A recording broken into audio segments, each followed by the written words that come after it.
So now we're going to just take the horn off and just talk about good breathing. Because we will definitely need that to play a wind instrument, especially a larger one like a tenor or a baritone. All of them take good wind support. Okay, so when you breathe, your diaphragm is the muscle that makes you breathe. You don't have to think about it, it's an involuntary muscle. And it's constantly working. And what it's doing is it relaxes, and the air bags, the lungs, fill up. As it relaxes, it goes down.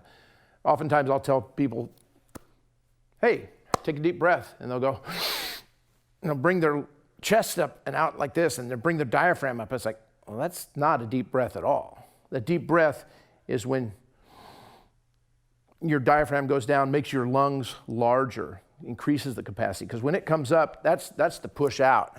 That's the jump shot of the lungs, and that it's cocking. It's like a slingshot. It's sitting there, come down for a deep breath.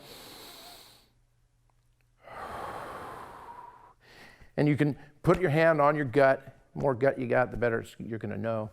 And you take that and go, push it out, get pregnant on it.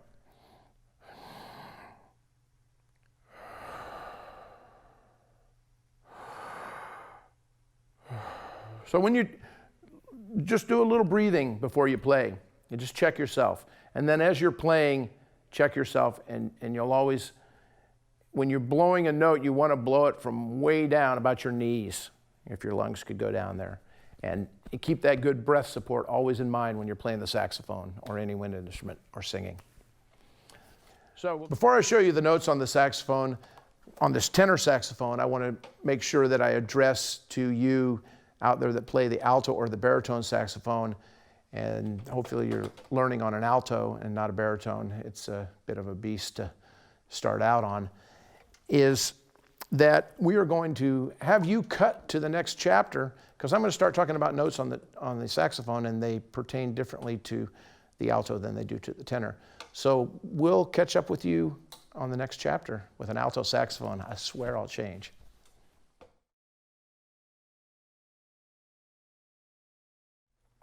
All right, now that you have your neck on the horn and everything's sort of in place, we've got the octave key working. I'm going to show you how to do this. First of all, you want to make sure that you're not reaching for this mouthpiece.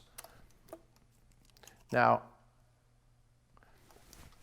people will learn to play like this because they're sitting down a lot.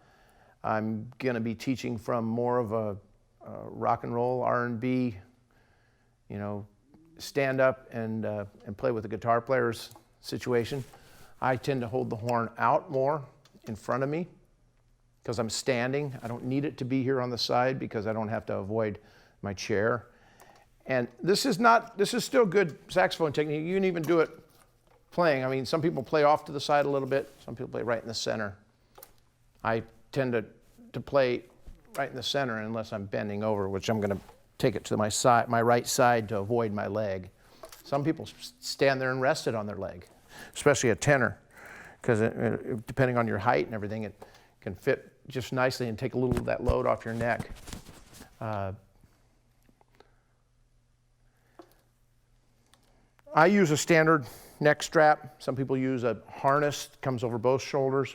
There's a lot of different ways to do it, but generally it's hanging off your body in some way with the saxophone. It's kind of hard to play in your hands. So we'll start with the left-hand table. My first key is a spatula. Older saxophones, most modern saxophones will have a spatula. Older saxophones will have another pearl just like this that sits up about here, right where the spatula is. Spatula was put there to make it easier to go up and play in this hand position, which is what you're doing. This spatula is for high notes. We're going to not touch on that for a while. So we take this first key, or on an older saxophone, if you'd rather just count up from down here where this crazy little table is, count up here. The table is a pinky table. So your pinky's going to operate the